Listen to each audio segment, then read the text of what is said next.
하나님 앞에 올려드리겠습니다.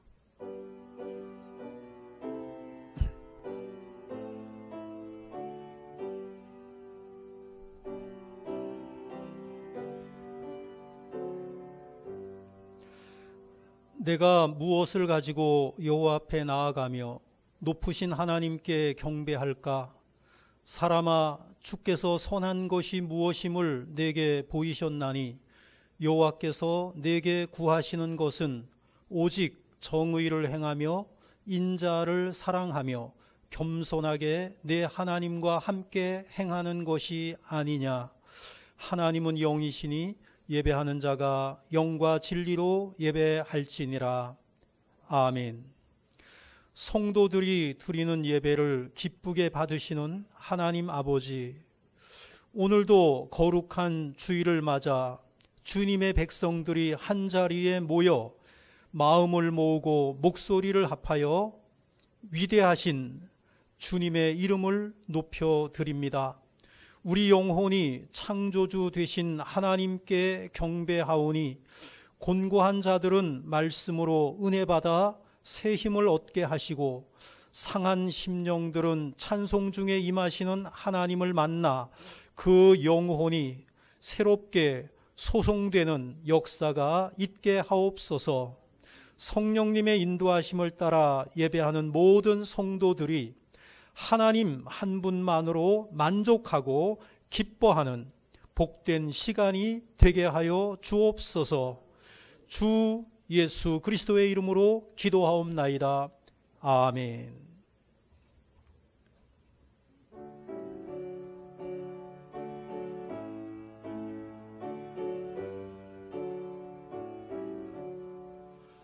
복의 근원 강림하사 찬송하게 하소서.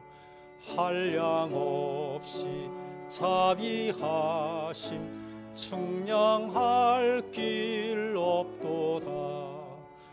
천사들의 찬송가를 내게 가르치소서. 구속하신 그 사랑을 항상 찬송합니다.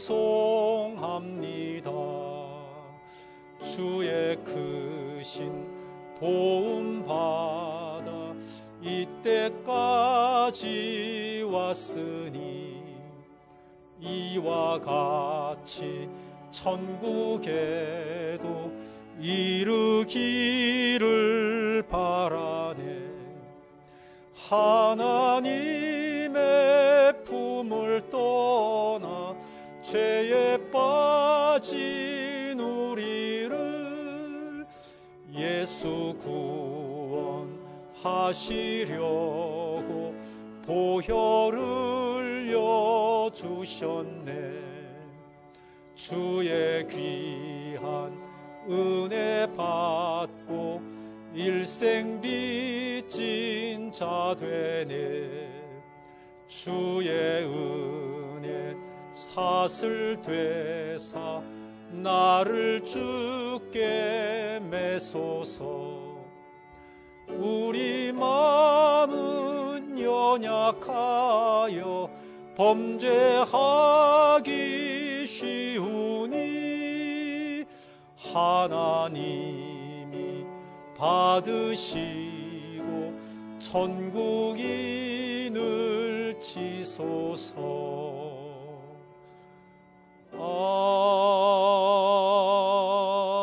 아멘. 너희 권능 있는 자들아, 영광과 능력을 여호와께 돌리고 돌릴지어다.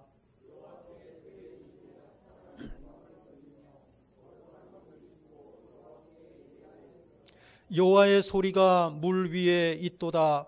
영광의 하나님이 우레소리를 내시니 여호와는 많은 물 위에 있도다.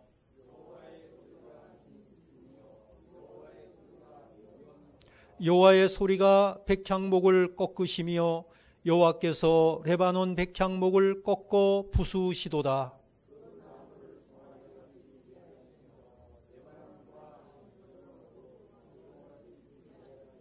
여호와의 소리가 화염을 가르시도다.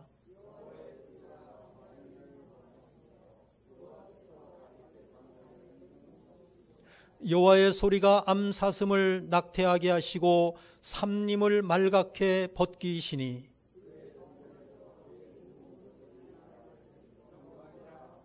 여호와께서 홍수 때 좌정하셨으며 여호와께서 영원하도록 왕으로 좌정하시도다.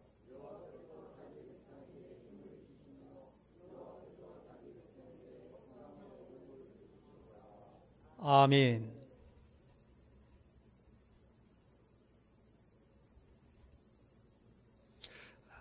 다 함께 신앙 고백 하시겠습니다. 나는 전능하신 아버지 하나님 천지의 창조주를 믿습니다. 나는 그의 유일하신 아들 우리 주 예수 그리스도를 믿습니다. 그는 성령으로 잉태되어 동정녀 마리아에게서 나시고 본디오 빌라도에게 고난을 받아 십자가에 못 박혀 죽으시고 장사된 지 사흘 만에 죽은 자 가운데서 다시 살아나셨으며 하늘에 오르시어 전능하신 아버지 하나님 우편에 앉아 계시다가 거기로부터 살아있는 자와 죽은 자를 심판하러 오십니다. 나는 성령을 믿으며 거룩한 공교회와 성도의 교제와 죄를 용서받는 것과 몸의 부활과 영생을 믿습니다. 아멘.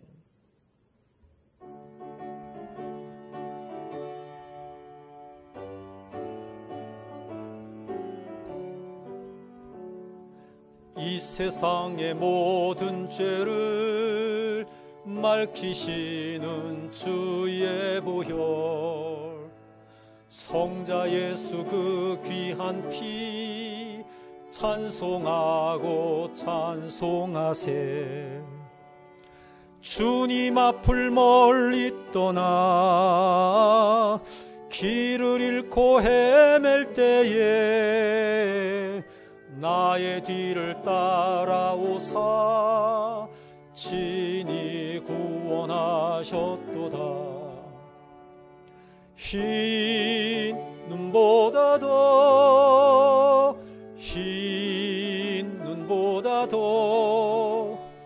주의 흘리신 보혈로 희게 씻어 주옵소서. 가시관을 쓰셨으니 피로 얼굴 물드셨고 십자가의 모진 고통 나를 위해 당하셨네. 말로 형용할 수 없는 구세주의 구속하심, 그네와 그 신사랑 찬송하고 찬송하세. 흰 눈보다 더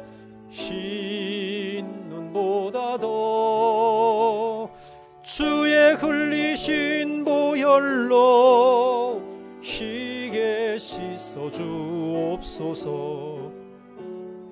아버지를 멀리 떠나 바른 길을 저버리고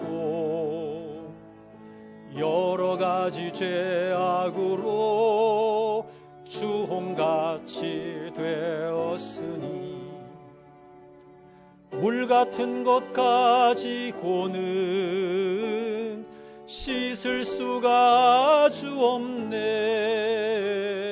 주여 귀한 몸의 피로 날 정결케 하옵소서.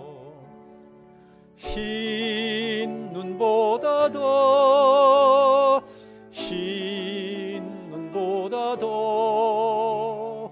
주의 흘리신 보혈로 희게 씻어 주옵소서.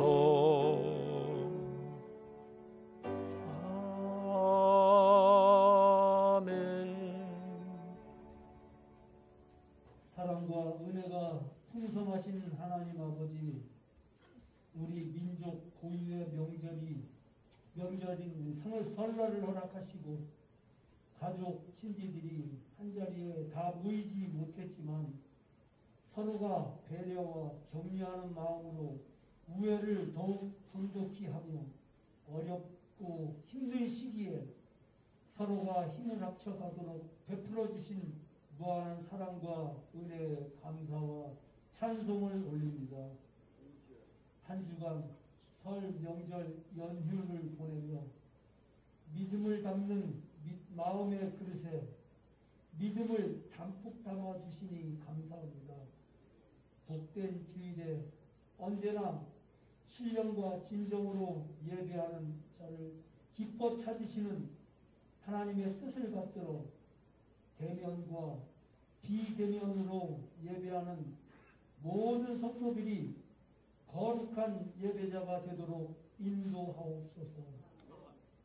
인내하신 하나님, 내 마음을 다하고 목숨을 다하고 뜻을 다하여 주 너의 하나님을 사랑하라 하셨는데 말씀대로 행하는 믿음이 부족한 저희의 허물을 자복하오니 회개의 영을 부어 용서해 주옵소서.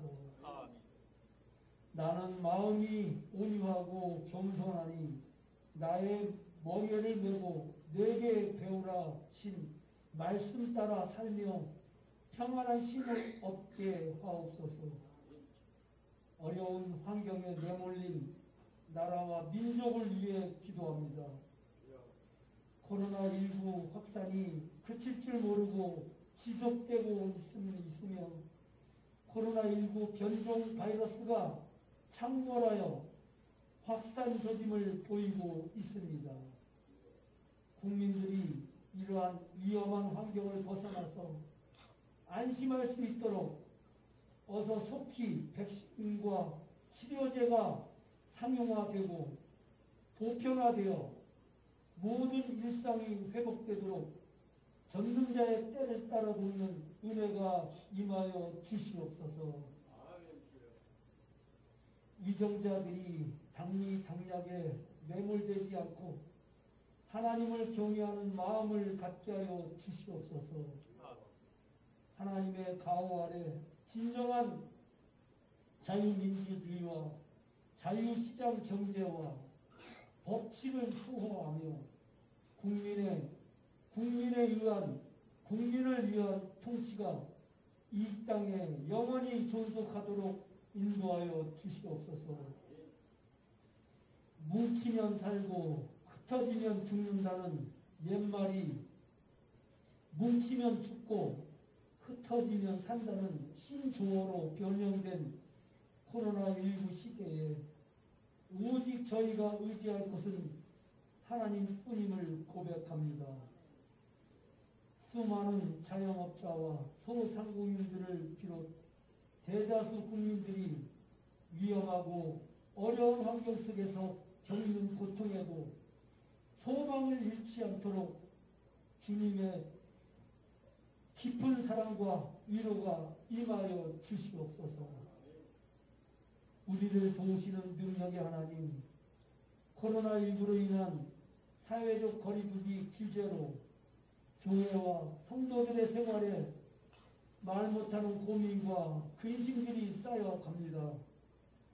예배와 모든 모임들이 정상 상태로 벗어난 어려운 상황 속에서 저희가 영적으로 나태해지지 않도록 성령님이 인도하옵소서. 교회 예배와 모든 활동들이 속히 정상으로 회복되게 하옵소서. 이 시간 말씀 전하실 목사님을 강건하게 붙들어 주시고 늘 성령님과 동행하시며 전하여지는 말씀을 온 성도가 하나님의 음성으로 듣게 하셔서 영혼과 육체의 새 힘을 얻게 하옵소서. 아멘. 주의 영광을 사모하여 주께 가까이 나아가는 시간 되게 하옵소서. 예배 모든 순서를 통해 하나님 홀로 영광 받으시기를 원하오며 우리 주 예수 그리스도 이름으로 기도드리옵나이다. 아멘.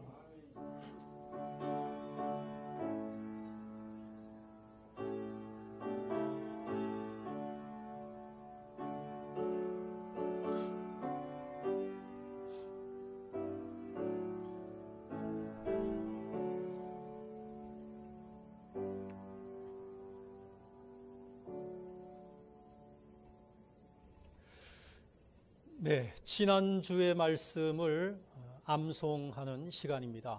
지난주의 말씀은 요한복음 15장 15절 말씀인데요.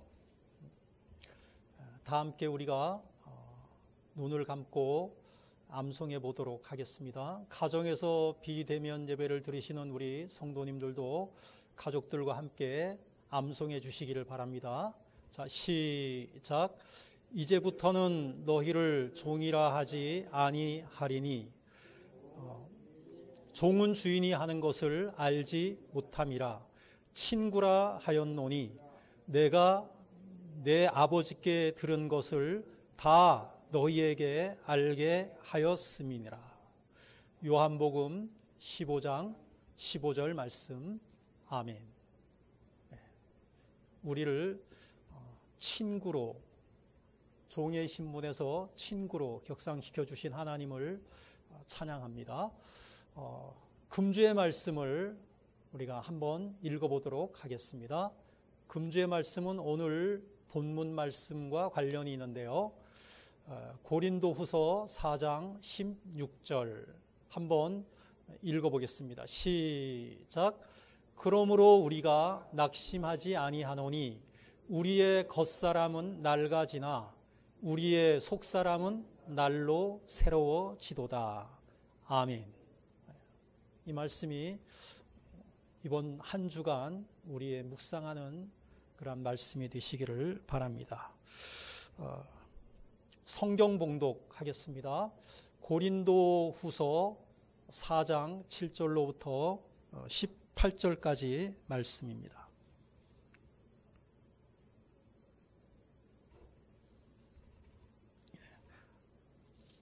함께 교독하시겠습니다. 우리가 이 보배를 질그릇에 가졌으니 이는 심히 큰 능력은 하나님께 있고 우리에게 있지 아니함을 알게 하려 함이라.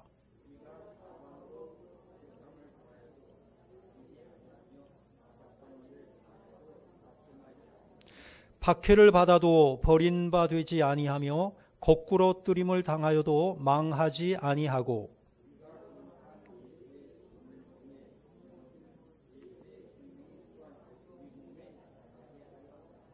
우리 살아있는 자가 항상 예수를 위하여 죽음에 넘겨짐은 예수의 생명이 또한 우리 죽을 육체에 나타나게 하려 함이라.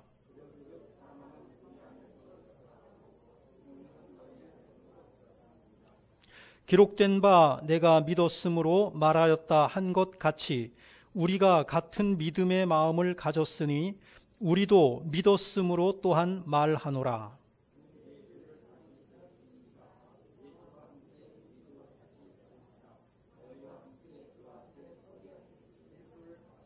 이는 모든 것이 너희를 위함이니 많은 사람의 감사로 말미암아 은혜가 더하여 넘쳐서 하나님께 영광을 돌리게 하려 함이라.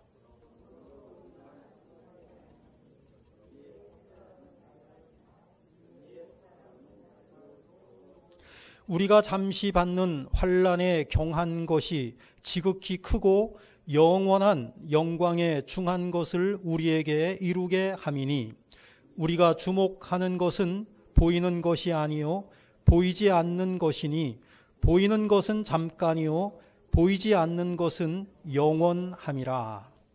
아멘. 설 명절 잘 보내셨나요? 올해의 그 설날은 이 예전의 설날과는 무척 달랐습니다. 코로나 예방을 위해 5인 이상 모임을 금지하여서 직계 가족이라 하더라도 동거하지 않고 있었다면 함께 할 수 없었던 그런 참으로 안타까운, 정말로 아쉬운 그러한 명절을 보낼 수밖에 없었습니다. 왜 그랬을까요? 이유가 뭘까요? 왜 이렇게 우리의 자유를 구속당할 수밖에 없었을까요? 그 목적이 어디에 있었느냐 하면은 코로나의 그 질병의 위협으로부터 우리의 고귀한 생명을 구하기 위함이었다. 그래서 우리는 정부의 방침에 기꺼이 협조해야 했고, 그 협조한 결과로 인해서 내일부터 수도권이 거리두기 2.5단계에서 2단계로 이렇게 완화될 수가 있었고, 또 지방은 거리두기 2단계에서 1.5단계로 완화될 수 있었다. 이렇게 생각을 합니다. 이 세상의 모든 생명은 귀합니다. 일전에 어떤 영상을 보았는데요. 러시아에서 있었던 일입니다. 영하 54도까지 내려가는 혹한의 추위에 모든 사람들이 문을 꼭꼭 걸어 잠그고 방 안에 있는데 문 밖에서 강아지의 울음소리가 들리는 거예요. 강아지라기보다는 큰 개였죠. 개의 울음소리가 들리는 거예요. 그래서 문을 열어보았더니 그 개가 마당에서 눈밭에 털이 얼어붙어서 꼼짝을 하지 못하는 거예요. 얼어붙어 버린 거예요, 몸이. 그 54도가 되는 혹한의 추위 밤에 그 강아지를 구하겠다고, 생명을 구하겠다고 그들이 나와서 아무리 애를 써도 개를, 그 얼음에 붙어 있는 개를 떨어뜨리지를 못하는 거예요. 동네 사람들이, 그 마을 사람들이 다 나왔어요. 그래서 그 강아지를 구하기 위해서 사투를 벌였고, 끓는 물을 끓여다가 붓기도 하고, 그 다음에 쇠꼬챙이를 가지고 그 눈을 이렇게 파헤치기도 하고 하는 영상을 보여주는 거죠. 그런데 몇 시간이 걸렸느냐? 그 개의 생명을 구하기 위해서 그 밤에 4시간이 걸렸다는 거죠. 상상이 잘 안 가죠. 4시간이 걸려서 그 강아지를 구원하자마자 병원으로 갔어요. 병원에 갔더니 병원에서, 동물병원에서 이렇게 치료를 하는데 다행히 몸의 일부에 동상의 증세를 제외하고는 생명에는 지장이 없었다. 그 마을 사람들이 다 그 개 한 마리의 생명을 살리고 그렇게 기뻐했다. 그리고 더 감동인 것은 그 동물병원에서 이 개를 다시 돌려보내면 마을 사람들이 개를 돌보기가 쉽지 않으니 우리 병원에서 입양을 하겠습니다 라고 자원을 했고, 치료비도 받지 않고, 그리고 그 개를 돌봐 주었다. 그 영상을 보니까 이 네 다리를 다 칭칭 붕대로 감았더라고요. 왜 그들은 그 혹한의 추위에 강아지의 비명소리를 듣고 4시간이나 정말로 그 추위에 떨면서 마을 사람들이 그 개의 생명을 구했을까? 이 세상의 모든 생명은 귀하기 때문이라는 거죠. 땅에 존재하는 모든 생명은 다 귀합니다. 왜냐하면 하나님께서 창조하신 생명이기 때문입니다. 그런데 성경은 이 세상의 모든 생명이 귀하지만 그럼에도 불구하고 그 중에서도 가장 귀한 생명이 있는데 그것은 인간의 생명이다라고 성경은 말하고 있습니다. 왜 그럴까요? 인간의 생명은 다른 피조물과 다른 점이 하나님의 형상을 따라 창조되었기 때문입니다. 이 세상의 모든 피조물들을 하나님께서 다 만드시고 마지막 날, 마지막 순간에 사람의 생명을 만드셨단 말이죠. 그리고 인간에게만 하나님의 생명을 불어넣으셔서 하나님의 형상으로 창조하셨기 때문입니다. 그런데 안타깝게도 그 인간이 하나님을 떠나면서 인간 생명에 대한 가치가 많이 훼손되고 말았습니다. 인간 스스로가 자신의 생명의 존엄성을 손상시키고 말았습니다. 그래서 이제는 어떻게 되었느냐? 자기 자신의 생명은 귀하게 여기면서 타인의 생명은 업신여기는 그러한 방향으로 이 시대가 흘러가고 있어요. 그런데 작금에 들어와서는 거기에서 한 걸음 더 나아가서 자기 자신의 생명조차도 귀하게 여기지 아니하는 그런 시대가 되고 말았습니다. 인간의 존엄성을 우리는 강조하지만 한편으로서는 무가치하게 여기고 있는 그런 현실을 살아가고 있는 거죠. 지구의 반대쪽에서 어떤 일이 일어나는지, 그리고 얼마나 많은 사람들이 희생당하고 있는지, 얼마나 많은 사람들이 고통당하고 있는지 우리는 신문이나 아니면은 TV를 통해서 날마다 목격하면서도 우리의 감각이 무뎌지고 있는 거죠. 아, 그렇구나 하고는 그냥 내 일이 아니니까 이렇게 그냥 넘어가는 경우가 얼마나 많습니까? 우리가 잊지 말아야 할 것은 뭐냐? 모든 인간은 하나님 앞에서 평등하고 존귀한 존재라고 하는 것입니다. 그래서 오늘 이 시간 본문을 통해서 성도의 생명이라는 제목으로 함께 은혜를 나누고자 합니다. 성도의 생명, 다른 한편으로는 인간의 존엄성, 이런 측면에서 한번 우리가 생각을 해보도록 하겠습니다. 첫 번째입니다. 한번 읽어보죠. 시작. 성도는 질그릇에 보배를 가지고 있습니다.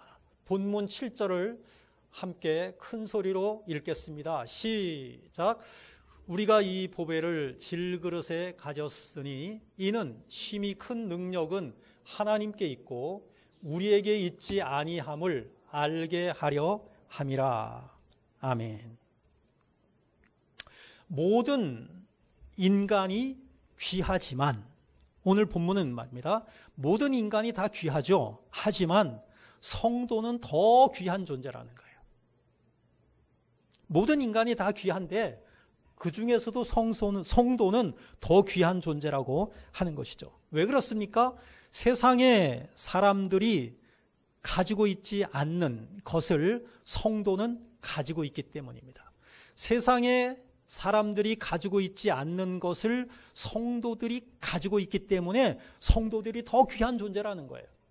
그러면 무엇을 가지고 있습니까? 성도들은 보배를 가지고 있기 때문이다. 오늘 본문에서 그랬어요. 보배를 가지고 있기 때문이다. 하나님께서는 성도들에게 보배를 주셨습니다. 그러면 이 보배가 뭘까?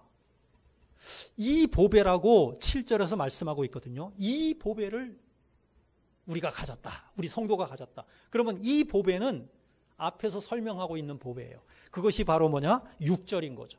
한번 6절을 읽어보겠습니다. 시작. 어두운 데에 빛이 빛이라 말씀하셨던 그 하나님께서 예수 그리스도의 얼굴에 있는 하나님의 영광을 아는 빛을 우리 마음에 비추셨느니라. 이게 보배라는 거예요. 뭐가 보배냐? 성도에게는 세상 사람들에게 주지 않은 보배가 있는데 그 보배가 뭐냐? 예수 그리스도의 얼굴에 있는 하나님의 영광을 아는 빛을 우리 마음에 비추어 주셨다. 누가? 하나님께서. 세상 사람들은 그리스도 그냥 4대 성인 중에 하나야. 역사 속의 인물이고 청년 때 십자가에 죽은 사람이야. 이 정도로 그냥 알고 넘어가는 거죠. 그리고 예수님이 사랑을 강조했대. 이 정도 알고 있을 거예요. 그런데 우리는 뭘 알고 있냐? 예수님이 하나님의 아들이시고 인간을 구원하시기 위해 이 땅에 오셨고 우리 인간 나의 죄를 대신하셔서 십자가에 나 대신 죽으셨고 그분이 사흘 만에 다시 살아나셨다. 그래서 우리도 이제는 더 이상 죄인이 아니고 하나님의 자녀가 되어 영원토록 살 수 있는 영생을 소유하게 되었다. 이거를 우리가 하나님이 우리에게 비추어 주셔갖고 우리가 스스로 한 게 아니에요. 하나님께서 우리 마음에 비추어 주셔가지고 우리가 알게 되었다. 근데 이것이 뭐다? 이게 뭐다? 보배다. 이게 보배. 이 보배를 우리가 가지고 있다는 것이죠. 이 보배를 줄여서 말하면 예수 그리스도의 생명이라고 말할 수 있을 것 같아요. 부활의 생명, 이 생명이 우리 가운데 역사하고 있고 이 하나님의 생명이 영원한 생명이고 그리고 우리는 이 보배를 가지고 있는 사람들이다. 그런데 뭐라고 했느냐면 질그릇에 가졌다. 뭐에 가졌다? 이 보배를 우리가 뭐에 가지고 있다? 질그릇에 가지고 있다. 질그릇에 가지고 있다는 얘기는 뭐냐면은 우리는 참으로 연약한 존재다 이 말이에요. 질그릇은 연약합니다. 여러분 질그릇이 뭔지 알죠? 질그릇은 뭐로 만들었어요? 흙으로 만들었어요. 흙으로 만들었기 때문에 그냥 던져버리면 깨지는 거예요. 우리 인간의 몸이 질그릇이라는 거예요. 근데 이 연약한 우리 인간의 몸에 우리는 이 보배를 가졌다는 거예요. 보배를 가졌다. 그러니까 뭐냐?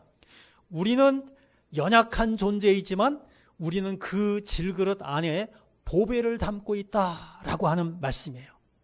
그러니까 인간은 하나님의 형상으로 지음받은 존재이지만 그럼에도 불구하고 왜 우리가 질그릇이냐? 우리는 흙으로 지어졌기 때문이다. 바울이 우리를 질그릇에 비유한 것은 뭐냐? 우리는 흙으로 지어졌기 때문이에요. 아니 하나님께서 인간을 만드실 때 왜 흙으로 만드셨을까? 쇠로 만드셨으면 더 좋았을 텐데. 우리는 그런 생각을 한 번쯤 해보잖아요. 왜 하나님은 우리를 흙으로 만드셨을까? 하나님께서 말씀하십니다. 너는 흙이니 흙으로 돌아갈 것이니라. 언제 이 말씀을 하셨느냐 하면 창세기 3장 19절에서 말씀하셨는데 인간이 하나님께 죄를 범하고 나서 죄를 범한 인간에게 하나님께서 이제 너는 흙이니 이제는 흙으로 돌아가는 존재가 되었다 이 말입니다. 그래서 우리는 죽으면 흙으로 돌아가는 거예요. 흙이 돼버리는 거예요. 흙으로 만든 존재이기 때문에 이 흙이니까 뭐냐? 이 흙은 특징이 뭐냐? 상하기가 쉽고 그리고 깨어지기가 쉬운 존재다. 바울은 뭐냐? 하나님의 보배를 가졌는데 우리가 그런데 어디에 가지고 있다? 질그릇에 가지고 있다. 그것이 오늘 본문 7절의 말씀입니다. 이 복음의 보배는 너무너무 귀해서 가치가 없는 질그릇과 같은 인간들이 스스로의 힘으로는 소유할 수가 없어요. 질그릇은 너무 연약하잖아요. 별볼이 높잖아요. 근데 그 질그릇 속에 우리가 보배를 담을 수 있는 그 힘이 우리 자신에게 있지 않아요. 그래서 이 보배로운 생명을 보존할 수도 없어요. 왜냐? 인간이 범죄하였기 때문에. 그래서 하나님과 단절된 상태이기 때문입니다. 그런데 왜 이 보배로운 생명을 질그릇 같은 우리의 육체 가운데 주셨을까요? 이 보배를 왜 우리 질그릇에게 하나님께서 주셨을까? 이유가 뭘까? 이것을 통해서 오늘 7절에 답이 나와 있는데요. 7절을 다시 한번 보시기 바랍니다. 7절을 한번 자, 우리가 한번 읽어봐요. 시작.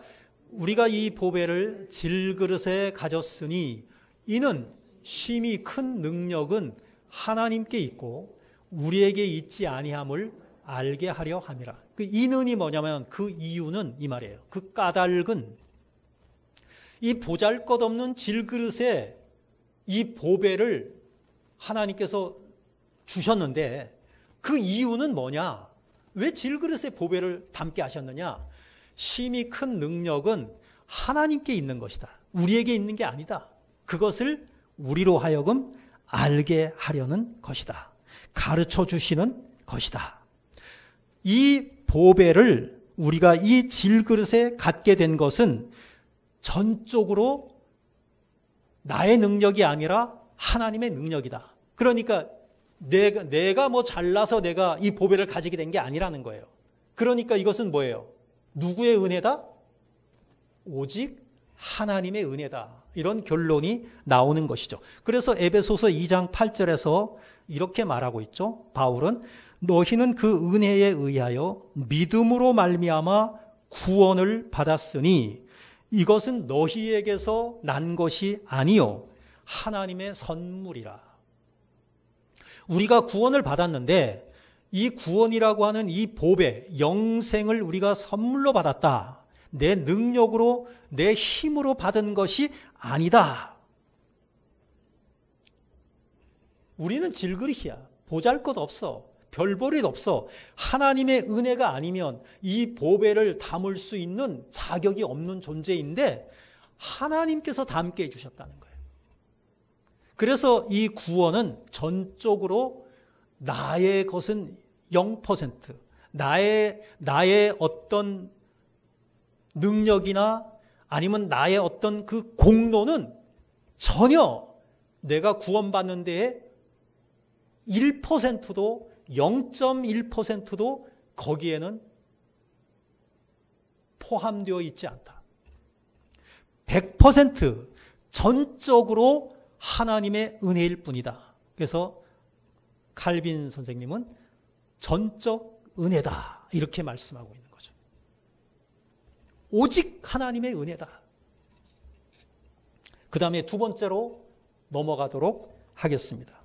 질그릇에 우리는 이 보배를 가지고 있다. 이것이 첫 번째이고요. 두 번째는 뭐냐? 읽어봐요. 시작. 성도에게는 생명의 능력이 있습니다. 우리에게는, 성도는 우리잖아요. 우리에게는 생명의 능력이 있습니다. 본문 8절에서 10절까지를 같이 읽습니다. 시작. 우리가 사방으로 우겨쌈을 당하여도 쌓이지 아니하며 답답한 일을 당하여도 낙심하지 아니하며 박해를 받아도 버림받지 아니하며 거꾸로 뜨림을 당하여도 망하지 아니하고 우리가 항상 예수의 죽음을 몸에 짊어짐은 예수의 생명이 또한 우리 몸에 나타나게 하려 함이라. 우리 몸은 뭐라고요? 우리는 질그릇같이 연약한 존재예요. 질그릇같이 연약한 존재이다 보니까 이 세상에서 사는 동안 우겨싸움을 당하기도 하고 답답한 일을 당하기도 하고 박해를 받기도 하고 거꾸로 뜨림을 당하기도 한다는 거예요.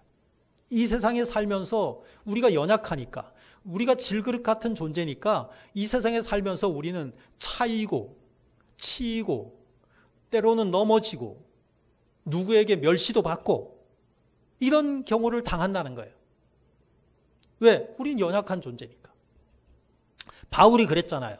바울이 가는 곳마다 환영받지 못하고 때로는 매맞기도 하고 때로는 감옥에 갇히기도 하고 때로는 밤중에 밧줄로 성에서 내려와서 도망가기도 하고 그렇게 살아왔잖아요. 그것이에요. 우겨쌈을 당하기도 하고 하지만 우겨쌈을 당하지만 우리의 생명은 쌓이지 않는다는 거예요. 8절에서 말씀하고 있는 거예요. 답답한 일을 당하기도 하고 핍박을 받기도 하고 거꾸로 뜨림을 당하기도 하지만 우리는 낙심하지 않는다. 버림받지 않는다. 망하지 않는다.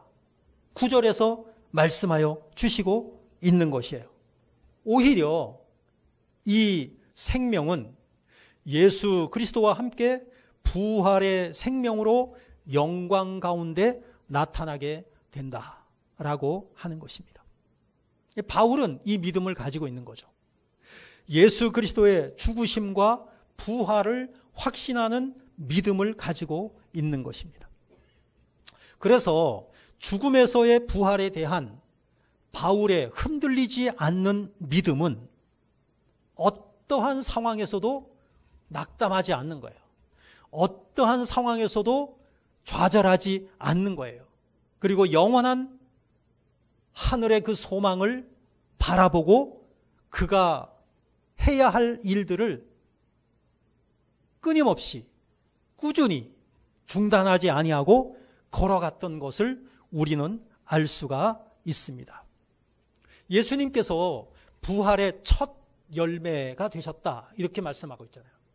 여러분, 부활의 첫 열매가 되셨다라는 그 첫 열매, 부활의 첫 열매라는 말을 우리가 들으면 무슨 생각이 들죠?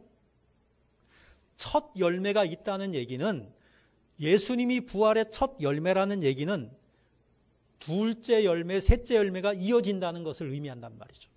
그럼 예수님이 부활의 첫 열매라는 말은 그 다음에 이어지는 부활의 열매들은 우리들의 몫이라는 거죠. 우리도 그 부활의 열매가 된다는 거예요. 그러니까 바울이 이 믿음이 있는 거예요. 모든 사람들이, 바울뿐만 아니라 모든 예수 그리스도를 믿는 성도들이 주님과 함께 부활의 몸을 입을 것이라는 믿음을 가지고 있었다. 그것이 바로 11절 말씀이에요. 사람이 한 번 죽는 것은 하나님의 정하신 법칙이기 때문에 모든 사람은 죽습니다. 왜? 우리는 질그릇이고 우리는 흙으로 지음받았기 때문입니다.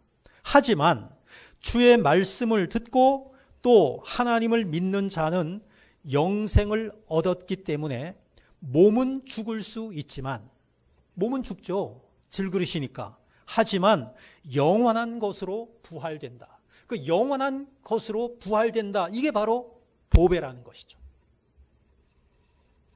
보배로운 생명을 담고 있는 우리 육체는 질그릇이기 때문에 언젠가는 깨어질 거예요. 언젠가는 깨어질 거예요.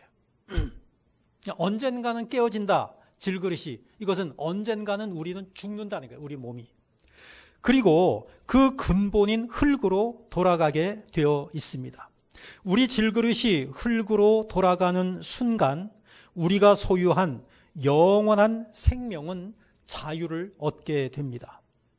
그리고 육신을 떠난 영혼은 주님 안에서 평안히 거하다가, 우리가 죽는 것은 뭐냐면 우리의 육신과 우리의 영혼이 분리되는 것을 의미하는 거거든요.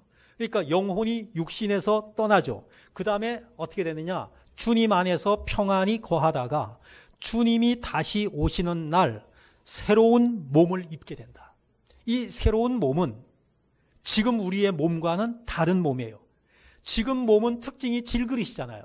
그런데 예수님을 만나서 예수님이 이 땅에 다시 오시는 날 우리가 입게 되는 그 몸은, 새로 입게 되는 그 몸은 질그릇과 같은 이런 연약한 몸이 아니에요. 신령한 몸으로 부활되는 거예요. 그래서 우리는 천국에서의 삶은 뭐라고 얘기하죠? 더 이상 질병도 없고 아픔도 없고 사망도 없고 고통도 없다 그러잖아요. 우리가 이 세상에 살고 있는 이 질그릇 같은 몸 가지고는 그렇게 못 사는 거죠. 새로 입을 몸, 신령한 몸으로 우리는 새롭게 부활하기 때문이다 라고 하는 것이죠. 이 신령한 몸으로 성도들은 천국에서 주님과 더불어 영원히 살게 될 것입니다. 이것이 바로 우리의 궁극적 소망이다. 우리의 영원한 소망이다. 그래서 우리 기독교를 뭐라고 얘기하느냐? 소망의 종교다. 이렇게 말하고 있는 것이죠. 소망의 종교라고도 얘기하고 생명의 종교다라고도 이야기를 합니다. 이 부활에 대한 믿음을 가진 성도들은 이와 같은 영원한 생명을 소망하고 있기 때문에 이 세상에서의 모든 환난을 능히 이겨낼 수가 있는 것입니다. 그 다음에 세 번째입니다. 한번 읽어볼까요? 시작. 성도는 속사람이 날로 새로워져야 합니다. 우리의 속사람은 날로 새로워져야 됩니다. 자, 16절에서 18절까지 한번 읽어보죠. 시작. 그러므로 우리가 낙심하지 아니하노니 우리의 겉사람은 낡아지나 우리의 속사람은 날로 새로워지도다.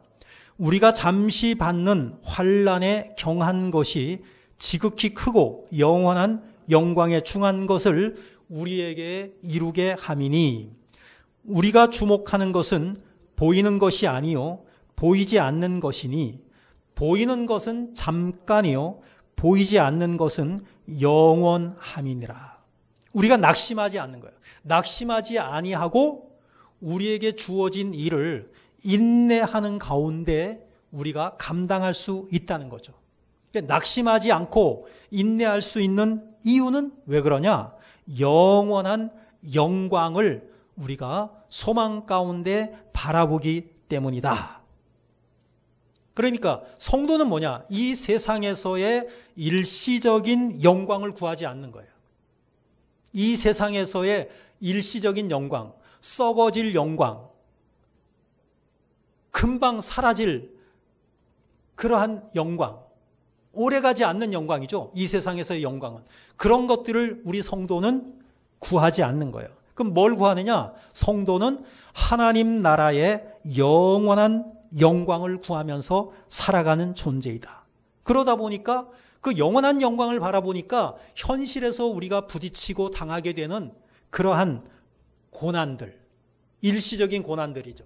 이러한 고난들을 우리가 견딜 수 있게 되는 것입니다. 이 세상에 많은 사람들이 관심을 집중하고 있는 것은 보이는 세상에 보이는 것, 눈앞에 보이는 것, 금방 뭔가 나타나는 것, 이 세상에서의 희락, 쾌락, 그런 것들을 구하는 것이 세상 사람들의 일반적인 특징입니다. 하지만 신앙인은 보이지 아니하는 세계를 믿음으로 바라보면서 사는 사람들입니다.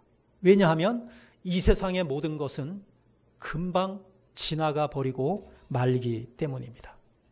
여러분, 이 세상에서 사는 기간은 길어요, 짧아요?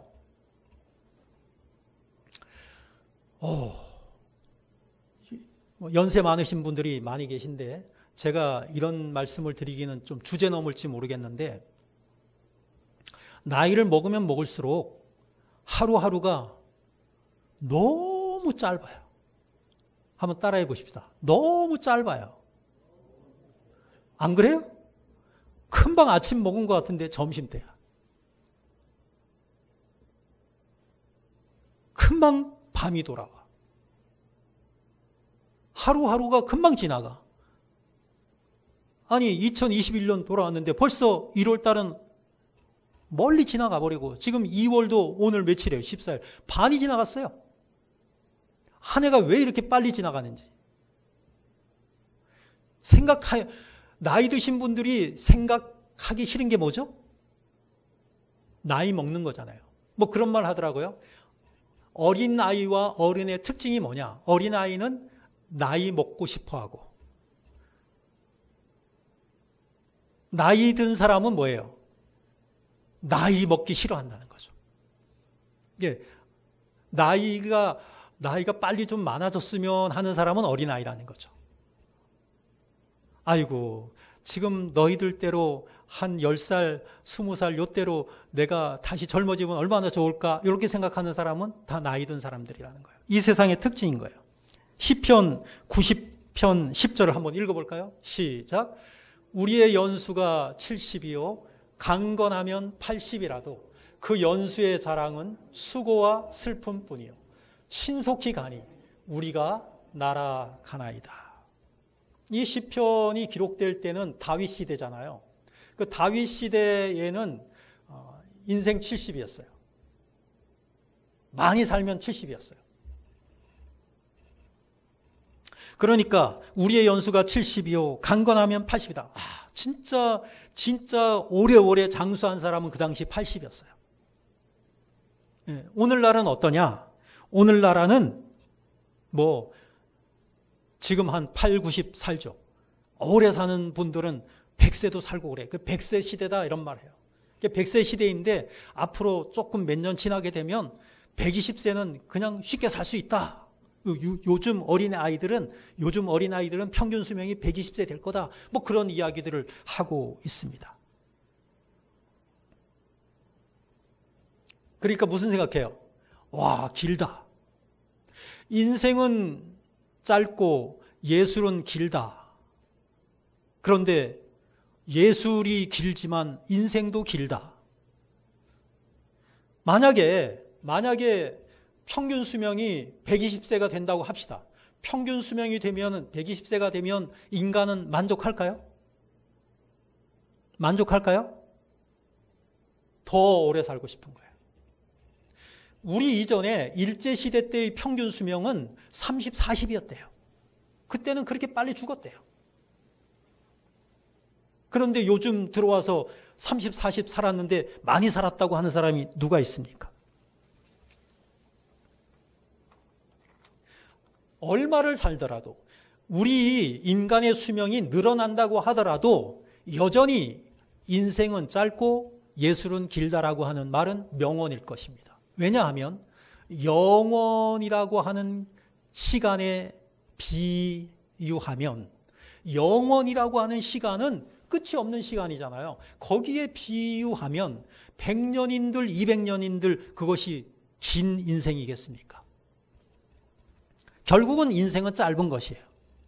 그런데 이 짧은 인생을 사는 동안 믿음으로 말씀을 지키는 사람들에게는 크고 놀라운 영광이 기다리고 있다라고 하는 것이죠. 바울은 말합니다. 우리의 겉사람은 낡아지지만 우리의 속사람은 날로 새로워지도다. 16절 말씀이에요. 이 세상을 살면서 우리는 환난을 당하기도 하고 우겨쌈을 당하기도 하고 고난을 당하기도 하고 핍박을 당하기도 하고 하면서 우리의 겉사람은 점점 낡아지는 거죠. 힘을 잃어버리는 것이죠. 늙어버리는 것이죠. 그런데 중요한 것은 뭐냐? 보이는 것은 잠깐인 거예요. 그런데 우리 안에 주신 보배로운 생명은 날마다 더욱더 새로워지고 있다라고 하는 사실입니다. 날마다 보이지 않는 영원한 영광을 이루어가고 있는 것입니다. 그래서 성도는 어떻게 살아야 되느냐? 유혹의 욕심을 따라 썩어져 가는 구습을 쫓는 옛사람을 벗어버리고 속사람의 능력으로 표대를 향하여 그리스도 예수 안에서 하나님이 위에서 부르신 부름의 상을 위하여 날마다 쫓아가야 하는 것입니다.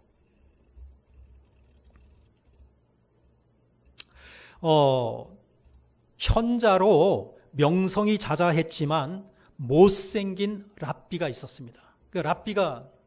랍비는 아시죠? 유대인 가운데 정말 박학다식하고 성경에 대해서 가르치는 분이에요. 근데 좀 못생겼어요. 이 랍비의 명성을 듣고 황제가 궁으로 불러들였어요. 랍비를 대면한 자리에서 황제의 딸이 그 랍비의 외모를 보고 이렇게 비하를 합니다. 총명한 지혜가 어찌 이토록 못생긴 그릇에 담겨 있을까? 탄식하는 거죠. 공주의 말을 들은 랍비는 태연한 얼굴로 궁중 안에도 술이 있나요? 라고 물었어요. 공주는 당연히 있다고 답했고 랍비는 공주에게 다시 질문을 합니다. 공주님, 그럼 궁중에 있는 술은 어떤 그릇에 담겨 있습니까? 그러니까 항아리나 술병 같은 데 담아놓지요. 항아리나 술병 같은 데 담았죠. 공주의 반응에 랍비가 이렇게 말을 합니다. 공주님께는 금이나 은으로 된 그릇도 많을 텐데 어찌 그러한 하찮은 그릇을 사용하십니까? 그 말을 들으니까 공주가 정말 그럴 것 같아요. 그래서 하인들에게 명령을 내립니다. 신하들에게 명령을 내려서 모든 그 술병, 항아리에 들어있는 술병들을 금에다가 옮겨 담으라고 지시를 내린 거예요. 그리고 나서 며칠이 지나서 술 맛을 보니까 맛이 다 변해버린 거예요. 술 맛이 예전 같지 않은 거예요. 그러니까 황제가 어떻게 된 거냐 물으니까 공주님이 시킨 대로 이렇게 했습니다. 그러니까 황제가 공주에게 야단을 친 거예요. 그러니까 이 공주가 자기가 그렇게 하려고 한 게 아니라 랍비가 얘기를 해서 한 거잖아요. 그러니까 랍비를 찾아가요. 당신은 어째서 나에게 잘못된 충고를 했어요? 나를 골탕 먹이려는 것이었나요? 랍비가 대답합니다. 저는 다만 공주님에게 보잘것없고 흔한 것이라도 때로는 값지고 귀한 것보다 더 나을 때가 있다는 것을 알려드리고 싶었을 뿐입니다. 저는 이 말씀을 읽으면서 이 세상의 많은 사람들이 세상 사람들이 보기에 금그릇 같고 은그릇 같고 정말로 화려한 인생을 사는 사람들이 정말 많은 거예요. 근데 우리의 인생이 뭐냐? 하나님을 믿는 성도의 인생인데 우리의 인생은 질그릇 같은 인생인 거예요. 이 세상 사람들이 부러워하지 않는, 이 세상 사람들이 어떻게 보면 좀 불쌍하게 여기는 그런 삶을 우리는 살고 있는 것 같기도 해요. 어떤 사람들은 하룻밤에 몇백만 원, 몇천만 원 주면서 하룻밤을 잠자는 사람도 있어요. 우리는 서민이니까 어디 가서 하룻밤 신세 지려면 값싼 방이 어디 있나 이렇게 우리는 구하잖아요.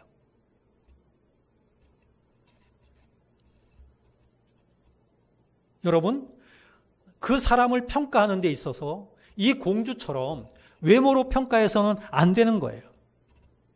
겉사람을 아름답게 하는데 많은 노력을 기울이고 있는 이 세상. 하지만 하나님은 그 사람의 겉을 보는 것이 아니라 속을 본다고, 속사람을 본다고, 속에 있는 그 중심을 본다고 그렇게 말씀하여 주시고 있는 것입니다. 우리는 질그릇 같은 존재지만 우리 안에 뭐를 담고 있다고요? 보배를 담고 있다는 것. 이게 바로 성도라고 하는 것입니다. 질그릇 같은 존재이지만 우리에게는 보배와 같은 예수 그리스도의 생명을 우리는 그 질그릇 속에 담고 있습니다. 이 예수 그리스도의 생명인 이 보배는 영생입니다. 부활의 생명입니다.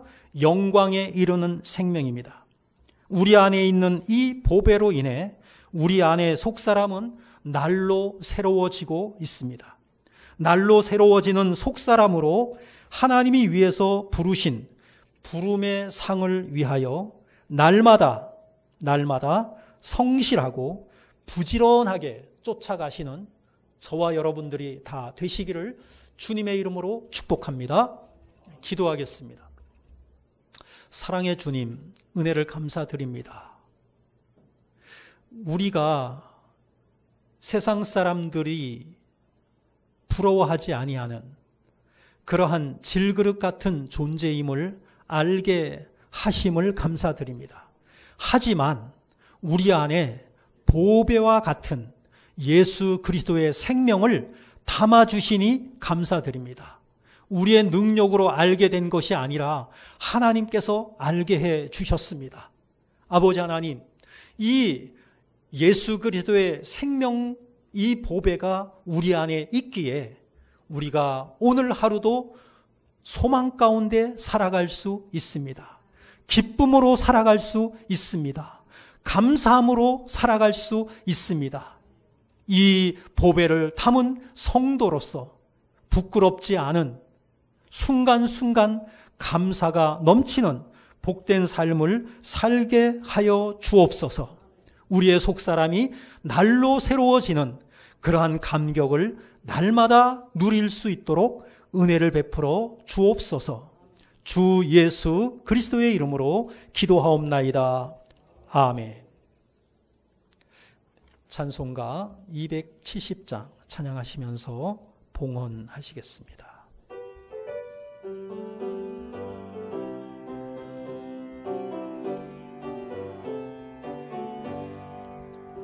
편찮는 주님의 사랑과 거룩한 보혈의 공로를 우리 다 찬양을 합시다.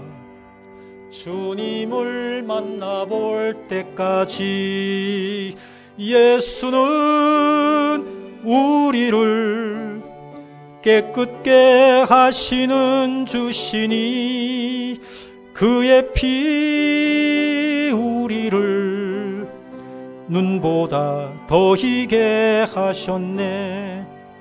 우리를 깨끗게 한 피는 무궁한 생명의 물일세.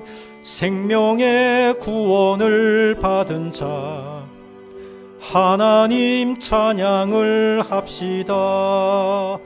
예수는 우리를 깨끗게 하시는 주시니 그의 피 우리를 눈보다 더 희게 하셨네. 주님의 거룩한 보혈을 날마다 입으로 간증해 담대히 싸우며 나가세. 천국에 들어갈 때까지 예수는 우리를 깨끗게 하시는 주시니 그의 피 우리를 눈보다 더 희게 하셨네. 십자가 단단히 붙잡고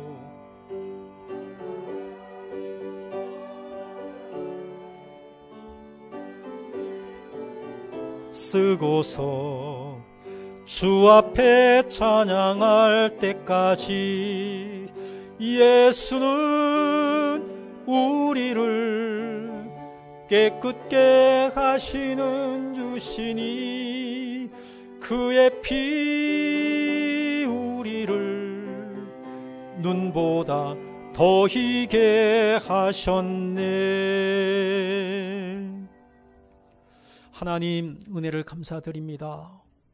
보배와 같은 예수 그리스도의 그 귀한 생명을 아버지 하나님 질그릇같이 부족하고 연약한 저희들에게 담아주시고 날마다 부활의 소망, 영원한 생명을 바라보며 살아갈 수 있도록 은혜 베풀어 주셔서 감사를 드립니다.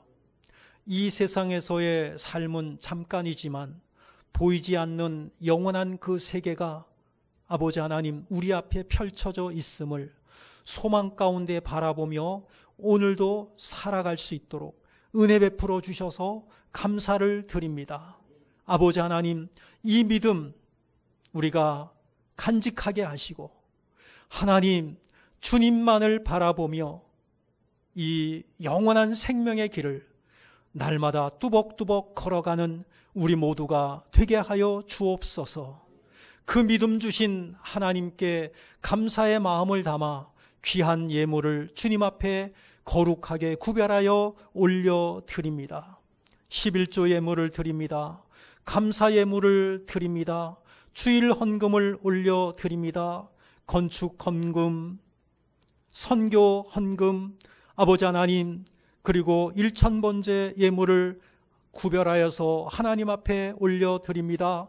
주님께서 기쁘시게 받으시는 예물 되기를 원하오며 드린 모든 손길마다 하나님께서 복의 복을 더하여 주셔서 감사가 넘치게 하시고 기쁨이 넘치게 하시고 그 집안에 웃음이 떠나가지 않는 복된 가정으로 주님 인도하여 주옵소서.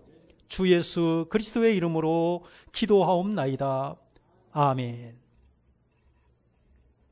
교회 소식을 전해드리겠습니다. 치유와 감동과 축복이 있는 원당 제일교회 나오심을 진심으로 환영하고 축복합니다. 2월은 복음의 달입니다. 기부금 확인서 필요하신 분은 연락해 주시기 바랍니다. 이번 주 수요일이 제의 수요일입니다. 그래서 사순절이 수요일부터 시작이 됩니다.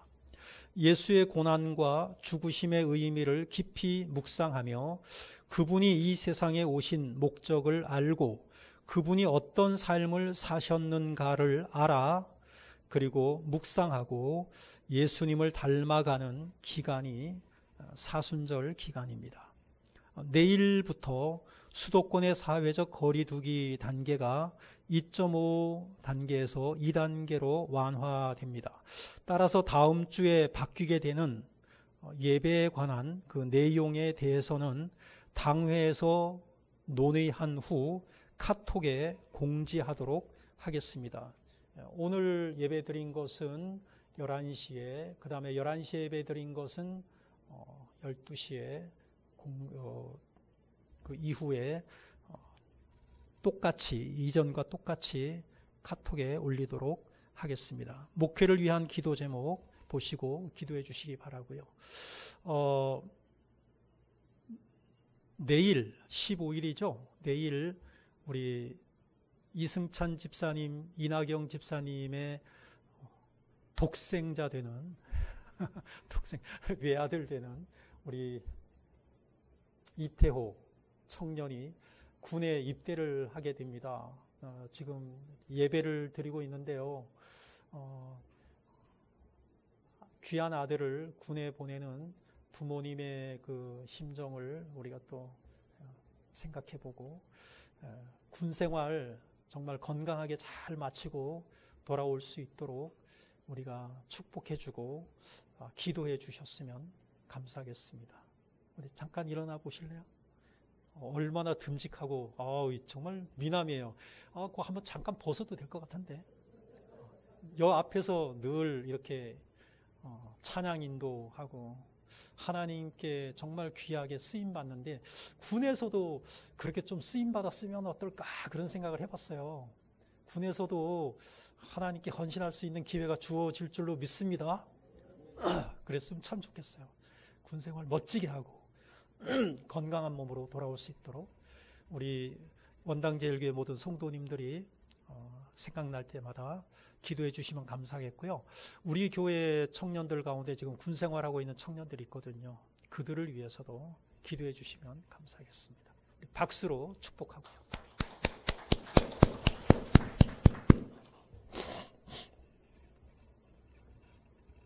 자, 우리 다 함께 일어나셔서 파송의 찬송 부르신 후에 축도로 예배를 마치겠습니다.